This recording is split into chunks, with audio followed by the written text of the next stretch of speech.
Good afternoon. How's everybody doing? Great. I'm Ranger Karen. I'm with the New Orleans Jazz National Historical Park, and we're really happy to have this ongoing partnership with the New Orleans Jazz Museum. We do programming here. The National Park does programming here on Tuesdays and Thursdays generally.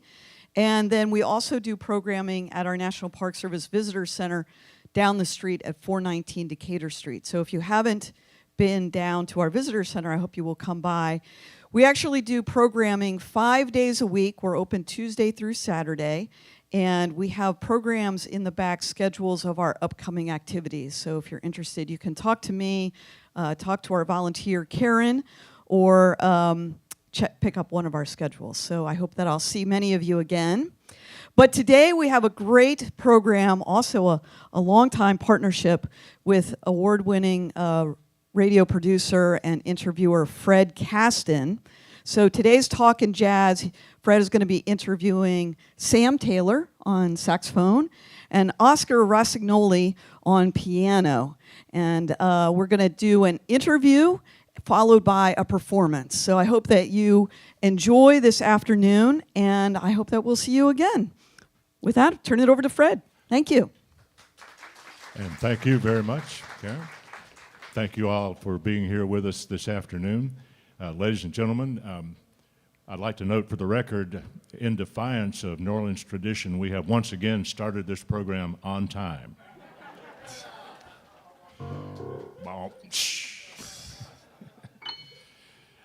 And for those of you who are seeking re-energizing after the place where yesterday's Halloween sugar high left you, I think we have a concoction that's going to do the trick and then some here this afternoon. Two very talented artists, each of whom grew up well south of New Orleans, in one case Fort Myers, Florida, the other Honduras, both of whom have come to the Crescent City and really made a mark for themselves in this music community.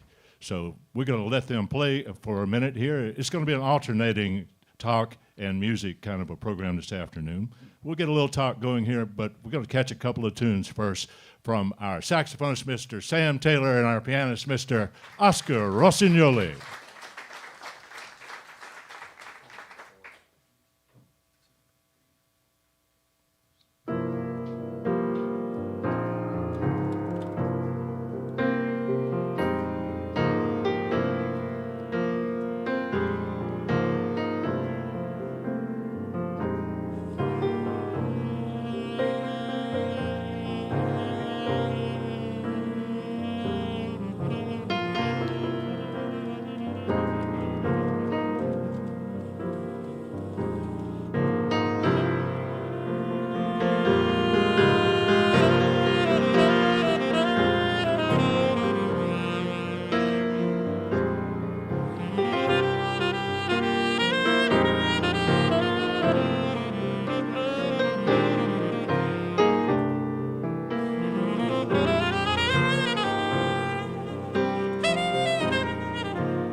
Ladies and gentlemen, Sam Taylor, Oscar Rossignoli.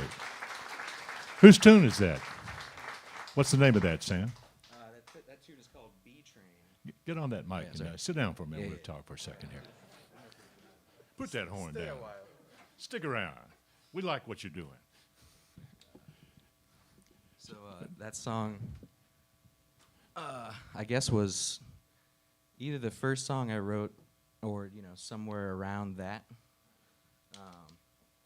It's called B Train. I wrote it probably in like 2000, 10 or 11 or something like that. And I've just always liked it, and I just keep playing it. Well, it sounded good, and I understand why. I mentioned Fort Myers. That is where you grew up? Yeah, so I'm born and raised in Fort Myers, Florida. We And, know it's had some difficulty, a real bad time with Ian. Yeah, they're definitely going through some challenges down there. They're not used to storms of that size, Yeah. like a lot of places Right. aren't. And yeah, the beach mostly is ruined. It will be but flattened, yeah. yeah, and that's where I played a lot of my first gigs on the beach. So I mean, like all the places I used to play are kind of just What's the place called? completely The destroyed. Roadhouse? What was the name of it? Roadhouse is actually in Fort Myers, but on the beach, they had this place called the Yucatan, and a lot of places that changed their names a lot over the years. But we're always offering live music and opportunities for musicians, and there's a lot more music on the beach than in the rest In of the the city, per se. Yeah. Well, what about you as in music? Were you drawn to it early in life? Yeah, I mean, I grew up in a place where it's kind of hard to turn into a musician, at least for doing it as a job. There's not a lot of people down there that are doing that. And certainly exposure to, jazz, and especially any type of contemporary jazz, was pretty limited. So it's definitely, but I've always, music has always blown my mind. I think I was real quiet as a kid because I was just listening, Mm-hmm. because that's my whole thing, is I just hear something and I just need to know why that sounds so good, and then I just kind of throw it into my arsenal of tools to use to, make music with. Did you guys have a piano at home? Yeah, we did. My great uncle played piano, so I was really lucky to have a nice baby grand to Ooh. play on, and that was my first instrument. I started on piano, as soon as I could walk, and You're the kind of kid who toddled up to the piano and yeah, I mean, try I to would pick do stuff that, but out? as soon as I could, as soon as I was a walking human, I was sitting there a lot, And so began lessons, were you just fiddling around with it for a while? No, yeah, I mean, I'm always a fiddler, and I'm always I'm a little more self-taught than otherwise, but I did take piano lessons as a kid, like in like elementary school, Right.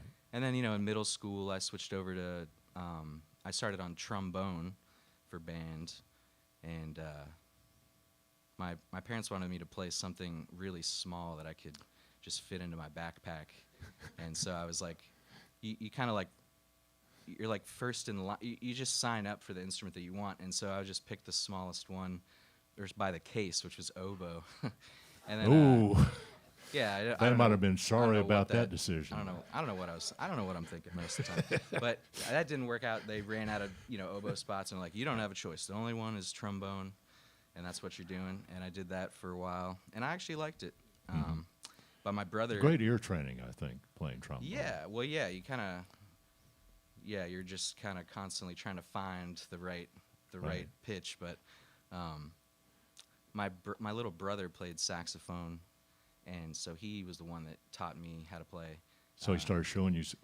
What saxophone was he working on? He played alto, and for whatever reason, I think I was really into big band at the time, and I was listening to a lot of Duke Ellington and Count Basie, and the saxophones always just really stuck out to me, and I just thought it was so cool. I just wanted to do that, and so I started when I was 13, and when I got to high school, I played like marching band on trombone, and then I would play jazz band with saxophone. Oh, wow.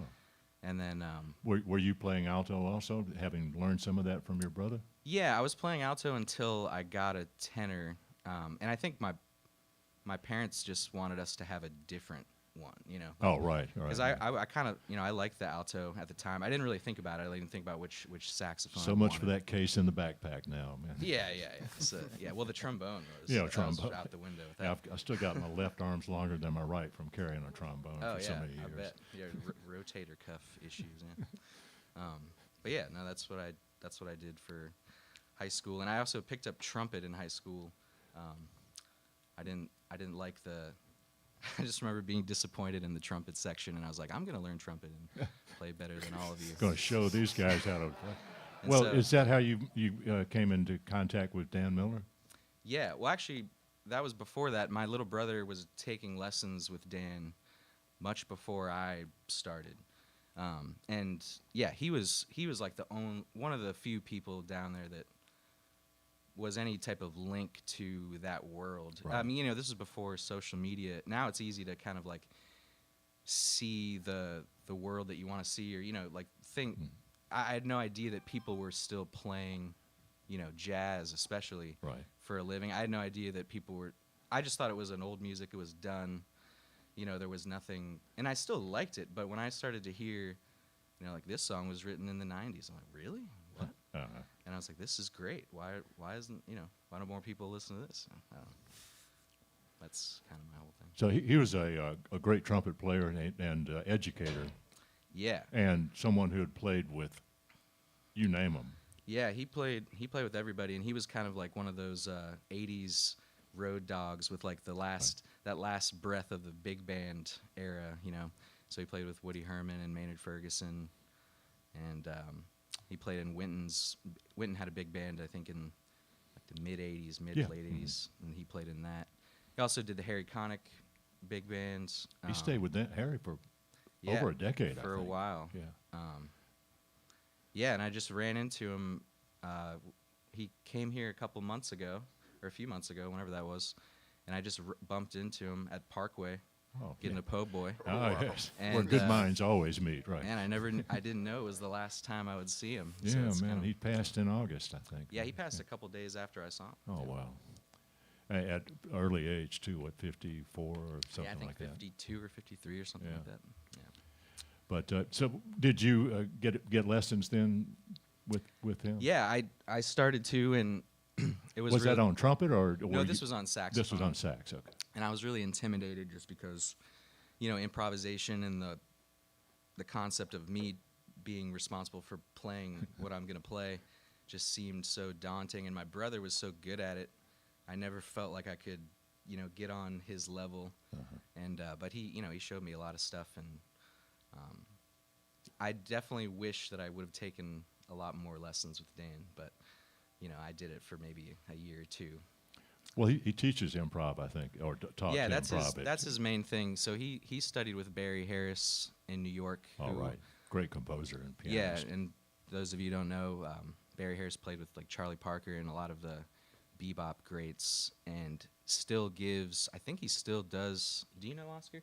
If he does that free class in New York, it's like a week. He used to do a weekly thing Yeah. where anybody could come, and I think it was free. I think he still does. Yeah. I remember seeing something about it. He's in his 90s now, I think. Yeah, so a lot of these, I mean, Dan basically had a text. He was making his own textbook with handwritten, you know, things he learned from Barry firsthand, and that sort of like development of, you know, constructing a line and a melody. That was my first, you know, exposure to that. Yeah. So you're playing trombone still in the school marching band?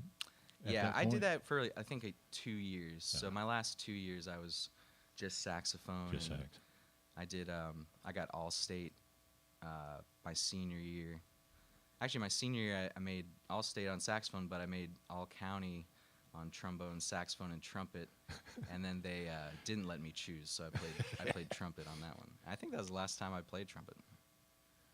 Do you still have one? No. Get you one. Yeah. Well, I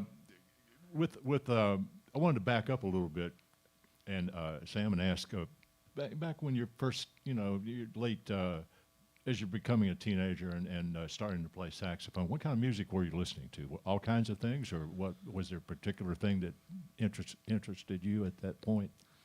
I was listening to the radio, you know, for probably until YouTube came out. You know, that's when I finally started to find what I was really liking, which is contemporary, you know, jazz or whatever you want to call this, instrumental, improvised music with an American tradition, you know.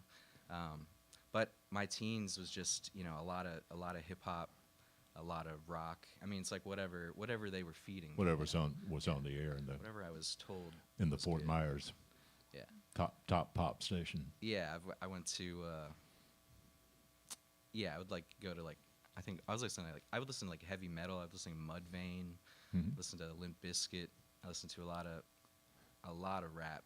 I drove my parents crazy with that stuff, but Yeah. Well, if you want to get caught up on it, just go to a Pelicans game. yeah. No, but yeah, there's a lot of good stuff from that I definitely like. I like early '90s a lot. Like Nas and Notorious B.I.G. are really up there. Like I used to think about like Biggie has like a swing. He has like a feel. He has like his eighth notes have like a Well, a lot of it does. You know, it's almost like irresistible. Yeah, like a swagger to it. Plus, all the beats back then were sampling, you know, jazz from the '60s and '70s. So yeah, it just kind of it's a good thing to just have on, you know. What about did you ever have a band with your brother, or did you guys ever work together musically? We played a lot of duets. In fact, I was just going through a box of stuff that I hadn't looked at in years, and I found a couple books that we would.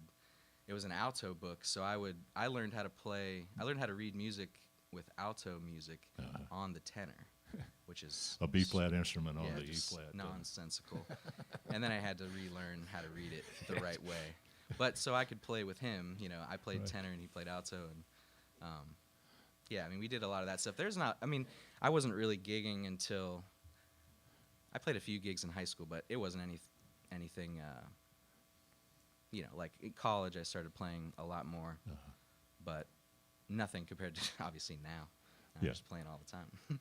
Well, most of your performance was in ensembles from the school or in rehearsals and that kind of just thing. like jazz band, high school jazz band, middle school jazz band. Every now and then, like a grocery store would, you know, have us play for an hour or something. At another radio station years ago, I opened most of the Winn-Dixies in the river parishes, so I know the kind of events you're talking about. That seems to be a thing, like the high school jazz band playing at the, you know, at a Winn-Dixie or Publix, you know. What's a Florida. big chain in Florida? Yeah, right. Well, at a certain point, did you make a sort of decision in your own mind that music is something I want to pursue? Was it that clear cut, or did it kind of just evolve over time? Yeah, it was a really gradual process. You know, nobody I went to high school with, none of my friends really played music, and certainly nobody was thinking about, you know, doing that for a living. And I didn't really even think it was possible until, you know, my mid-20s maybe. You know, when I finally was like, you know, maybe I could actually do this. Because all my friends, I went to a college prep, you know, high school, and like a lot of my friends went to Ivy Leagues, and they're all doctors and lawyers now, and it just never seemed like a possible thing.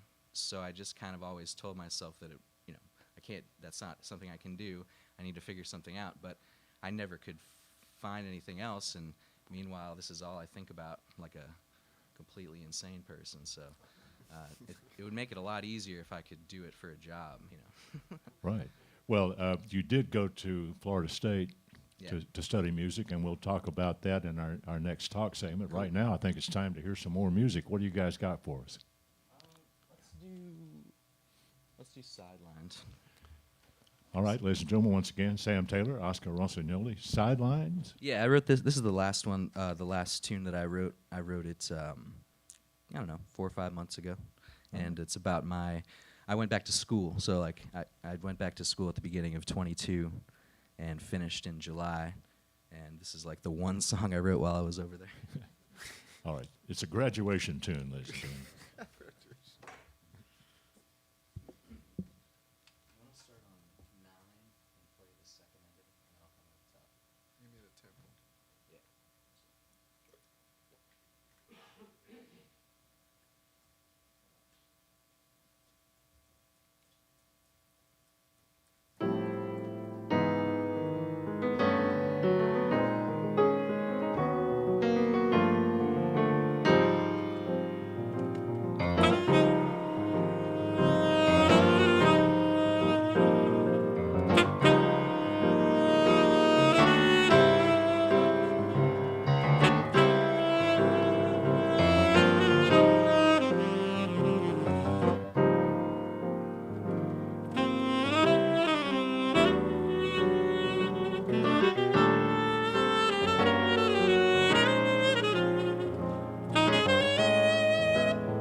Sideline.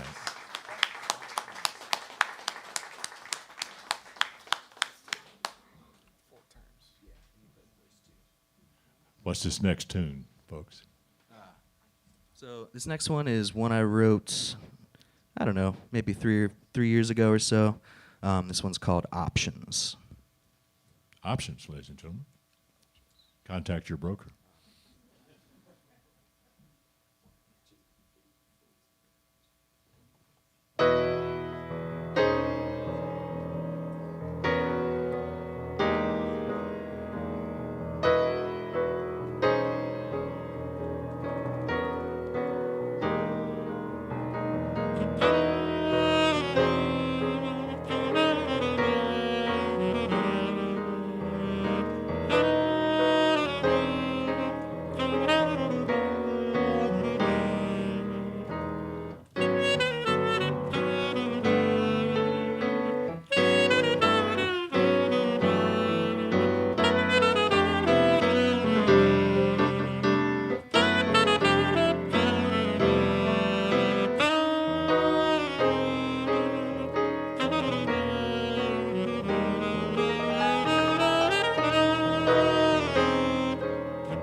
Yeah, options.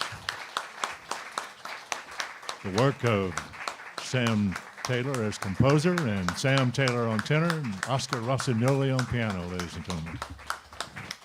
Beautiful work.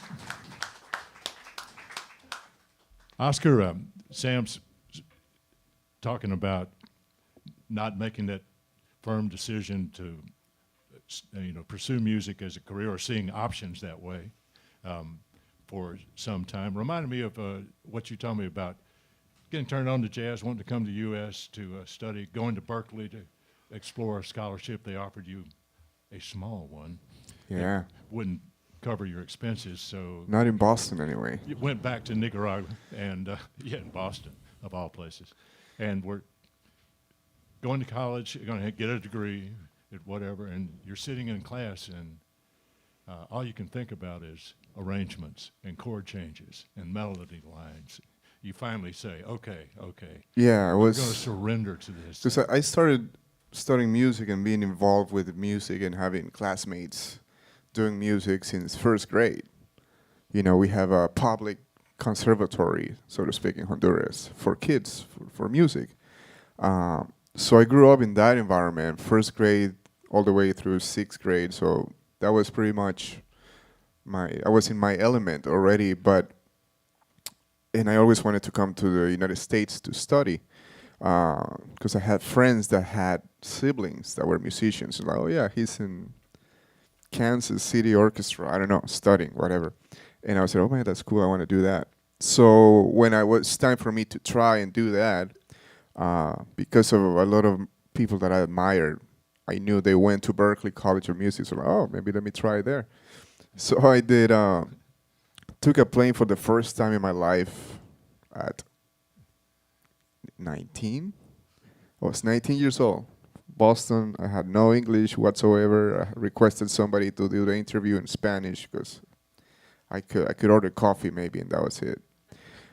So I did the trip. They offered me a scholarship that, it was not remotely close to me paying rent even or something like that. So went back home and they said, well, better find something to do, I guess.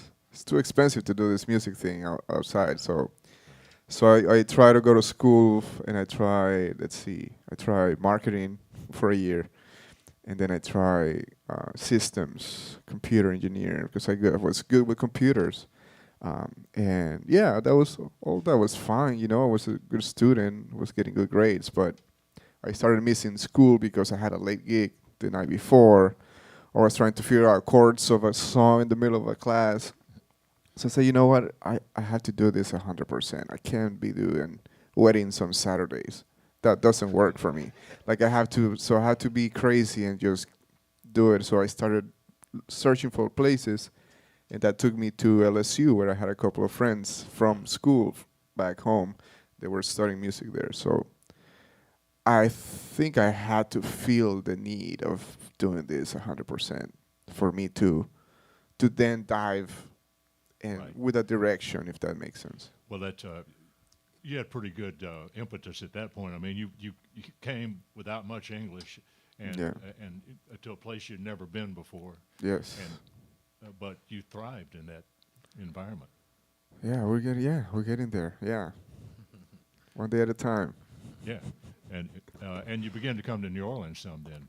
And I was starting to come down here, not as often as I wanted. I was very busy. I was taking 22 credits every semester and didn't have time to do anything else. But I did come down here to play firstly with Brad Walker.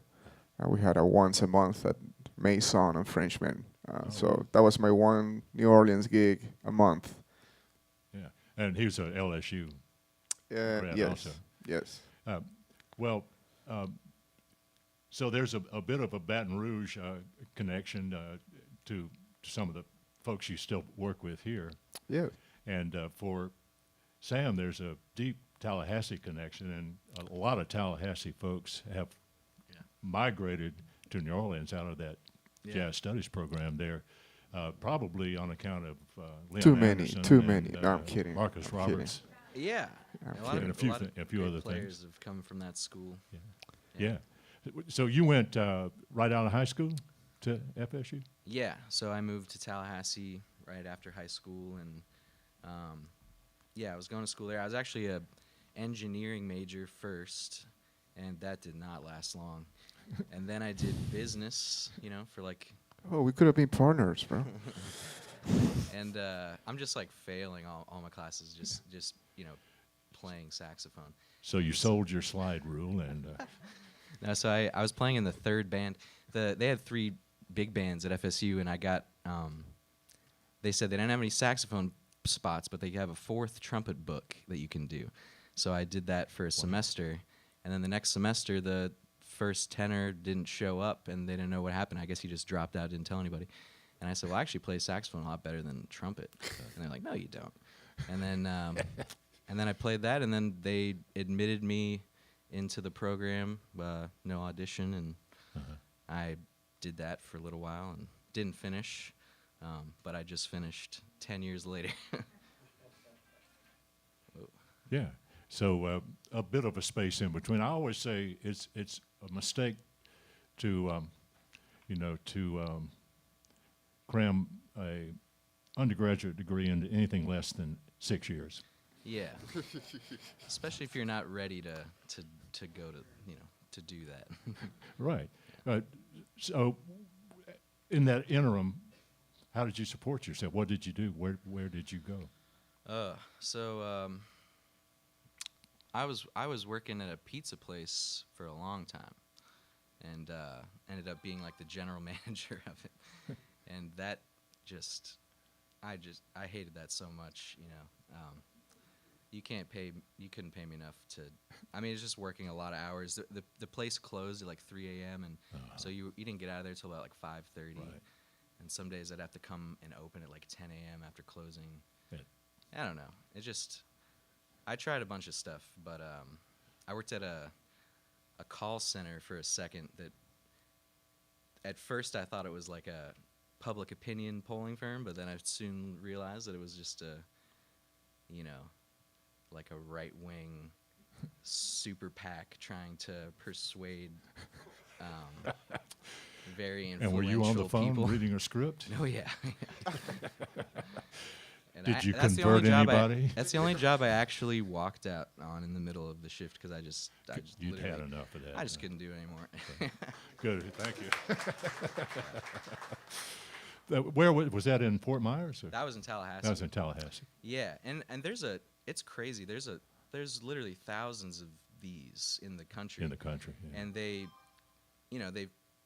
make it seem like they're giving a survey or taking a survey, but they're really just telling you Right. like a spiel that's like and a lot of it's just complete lies. A lot of smear campaigns, but they were really small. Like they would target these small district court spots in like parts of the country, and that's I think how they've filled a lot of seats like Right. that. Just we'd call up and say, did you know? Would it make any? You're voting for this person, right? Would it make any difference to you if we told you that he was cheating on his secretary for the last 10 years? Would that make any difference to you at all? Just hypothetical. just a hypothetical. And it's like, well, is that true? I'm like, well, it's just a hypothetical. Yeah. Like, well, if that's true, I'm certainly not voting. We did stuff like that all the time. It was insane. I couldn't believe it. I had a roommate get me in that job. I didn't know what I was doing. Wow. So, not exactly what you wanted to do in life. Yeah. I was doing some wedding stuff. I was playing like on the weekends here and there. Were you still playing piano some all through this period? I play piano sporadically. I haven't had one in my possession in a while. Uh-huh.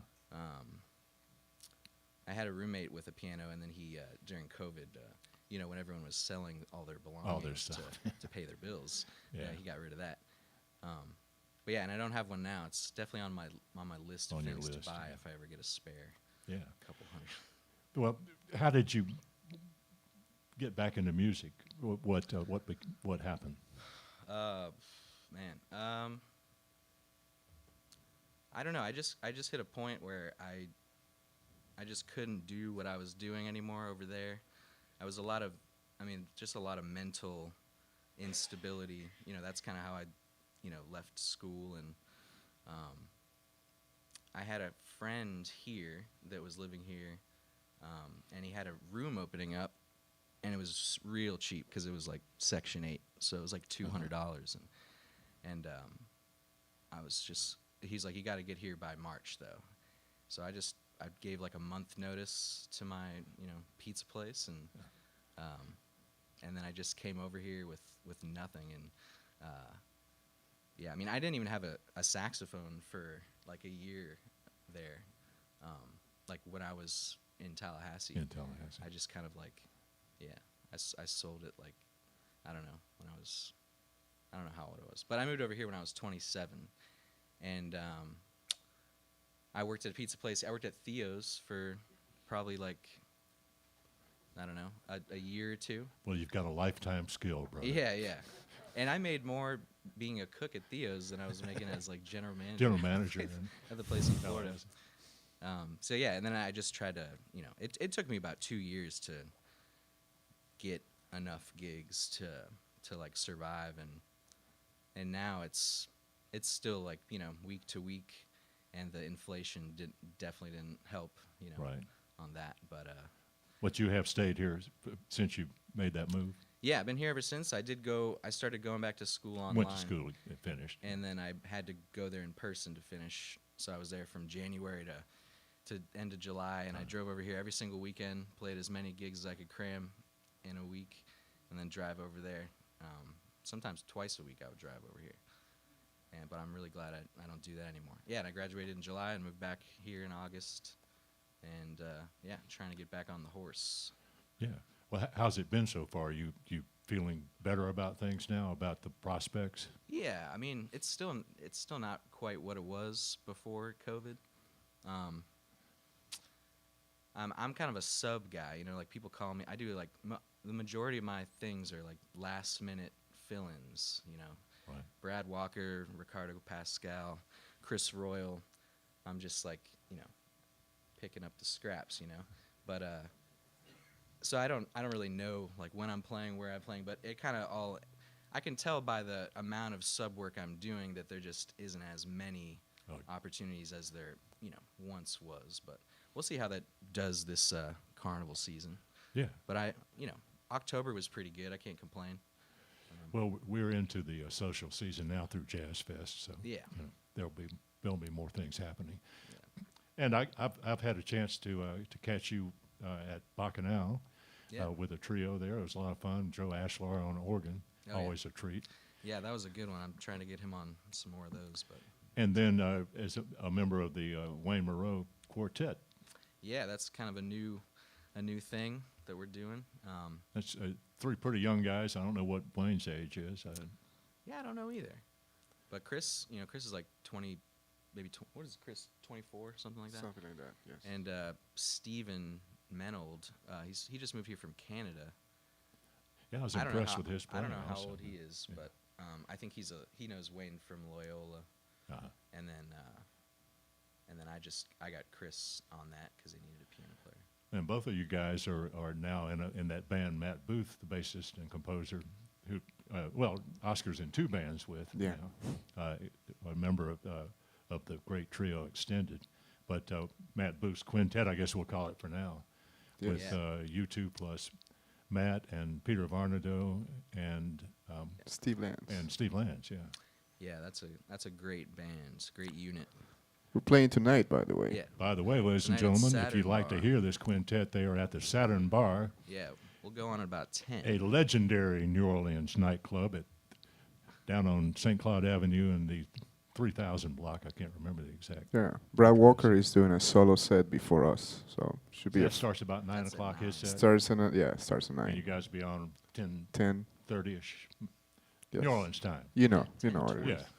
yeah, doing a set. But highly recommend that to you all.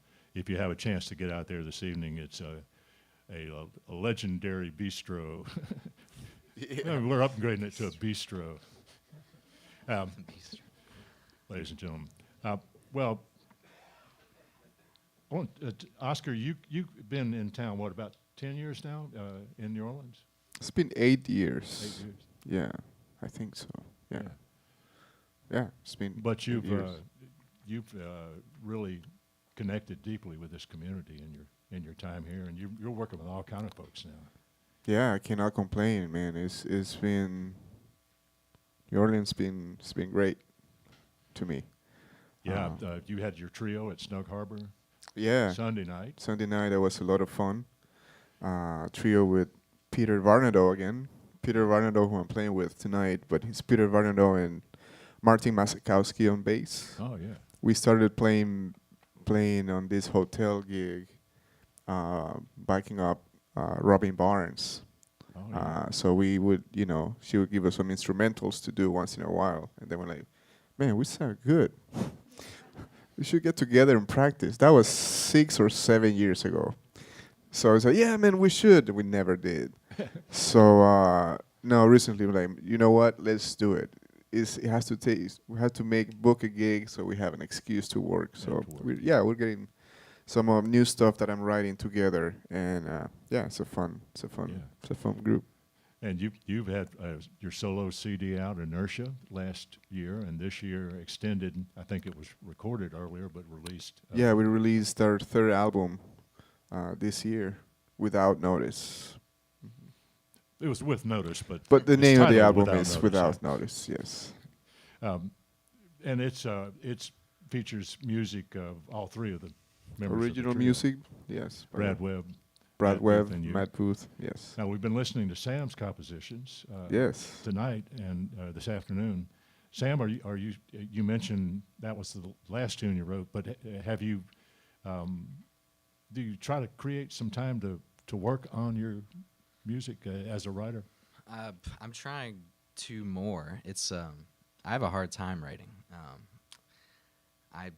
Anytime I try to force it, I never seem to come up with anything good, or at least from my changing by the day Right. perspective of what good is, you know. But all my songs are I write them very fast. They just come out, you know. And that's if that's not the case, then it's never good. It's you know what I mean? it's not coming.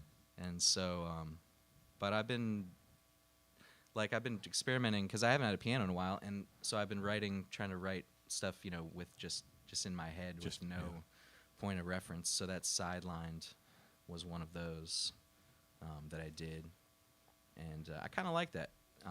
You know, sometimes something on the piano, or some people write on guitar or whatever, something can influence like the nature of Right. that. But if it's just coming from if I'm just pulling it from, you know. Yeah, you may have some piano cliches or something that will stand Yeah, or in just the like way. a voicing that you always use, and then that starts to change what you think the melody could be, you know. Right.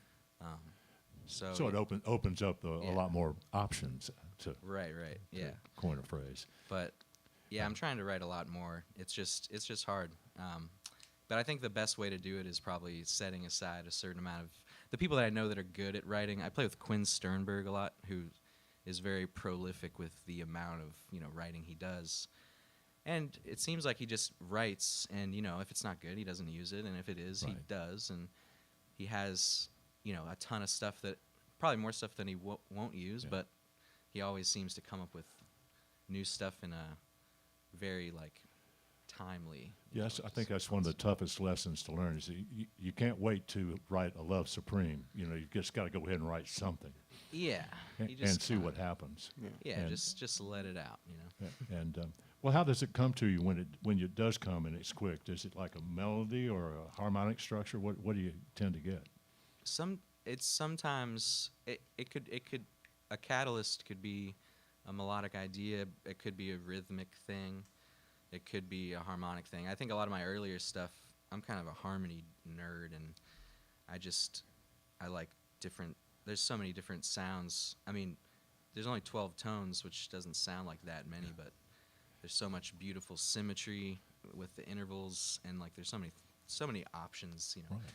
that you could do. That there is an easy way to go about it. I'm trying to be more melodic driven these days, because you know, at a certain point, you can harmonize anything you want, any way you want, and it'll be fine, you know. But if you have a strong melody, then I think that's the everything comes- toughest everything trick in comes music together, is yeah. writing a great melody or a Yeah. memorable melody.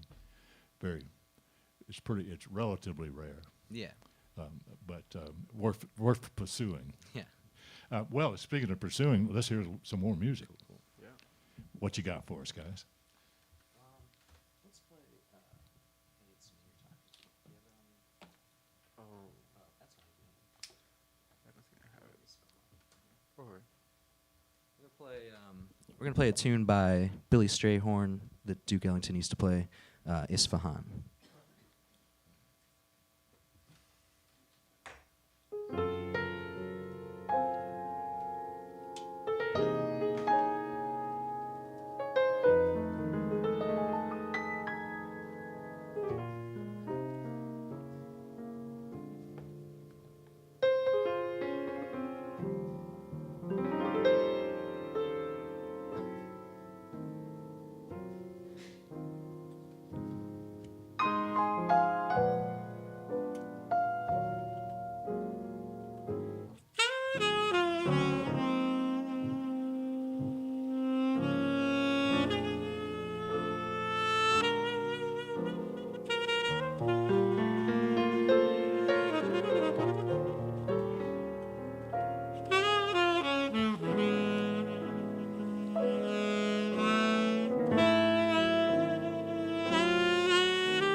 Billy Strayhorn's East Behind from the Far East Suite. Beautifully performed by Mr. Sam Taylor on tenor sax, Mr. Oscar Rossignoli at the piano. Sam, I imagine that might have been one you heard as a youngster in your dad's record collection with the great Johnny Hodges featured on alto. Well, let's hear one more from you guys at this time, and then we'll have a brief time to talk and a couple more tunes maybe. But what you got next?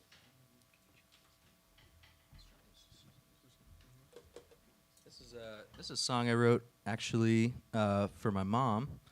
I don't know, maybe 10-ish years ago. It's called Susan.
Sam Taylor, ladies and gentlemen, Oscar Rossignoli. Beautiful work. More Sam Taylor composition. That one for his mom. Beautifully done.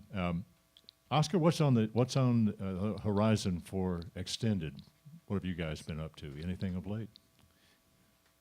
Well, we just did a small tour in the West Coast. We were in Seattle and Portland. We did some shows there.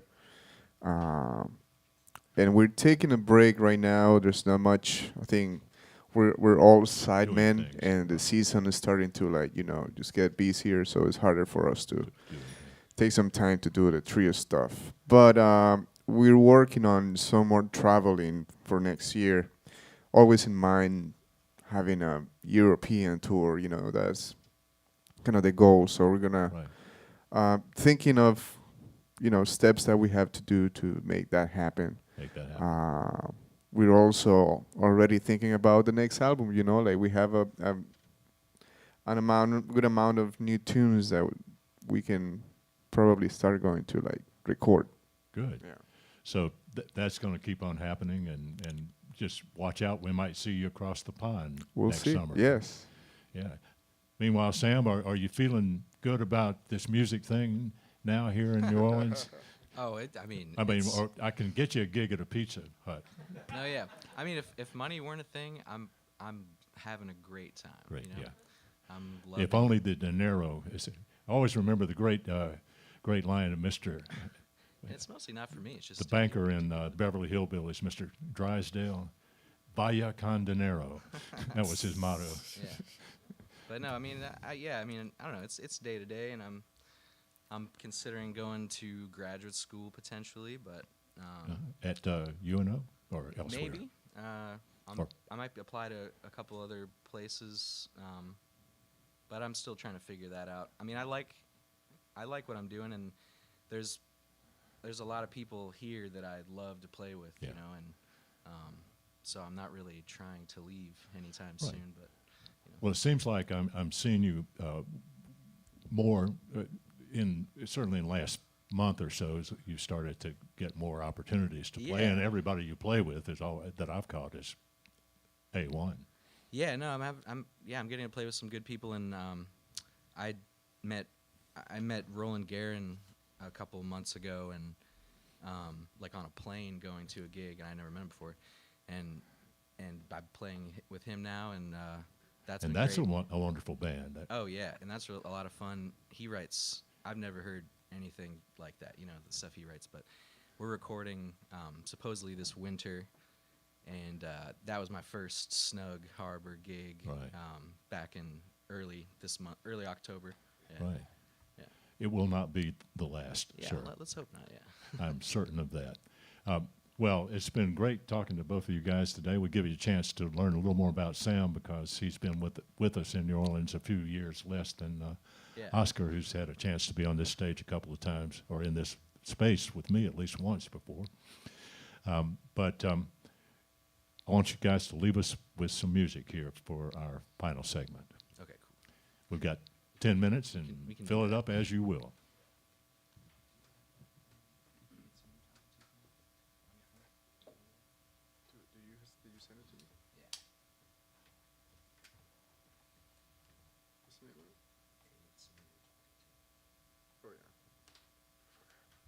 This tune is called Hey, It's Me You're Talking To, and it's by Victor Lewis, who is still alive and well in the New York City area.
Ladies and gentlemen, Mr. Sam Taylor on the tenor sax, Oscar Rossignoli at the piano. Thanks for joining us today, and I hope you can come back on December 6th, a Tuesday afternoon at 1:30, and enjoy another sax and piano duo, Ryan Hansler and Ricardo Pascal, in our next Talkin' Jazz with Fred Kasten. That'll be Tuesday, December 6th at 1:30. Thanks for being with us today. Karen?